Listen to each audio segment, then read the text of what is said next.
Жұрттың тілін біл, жеті түрлі білім біл дейді бабам қазақ. Осындай көптеген қанатты сөздермен әрдайым бізді білімділікке, білім алуға шақырған.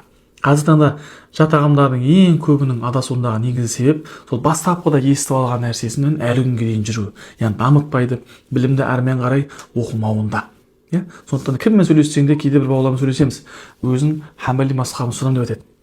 Онда біз сұраймыз: бауырым, сен Хамбали мазхабын ұстанасың, бір Хамбали мазхабының кітабын оқып көрдің ба десе, кейбіреулер кітабын оқып былай тұрсын, оның атын да білмейді да. Міне осындай көрсоқырлықпен, білімсіздікпен адасып әлі күнге дейін барады. Мынау Ахмед бен Хамбал мазхабы деп айтамыз. Ол Ахмед Хамбалдың өзі бір күні қолында ғалым болған, дәрежесі атағы жайылған күннің өзінде қолында сия сауытын ұстап жүргенін көрген бір адам: уа, Ахмед Хамбал дейді, сен әлі күнге дейін білім іздеп жүрсің ба деген уақытында, сонда ол кісі: мен бұл сия сауытты қабірге дейін алып кетемін деген екен.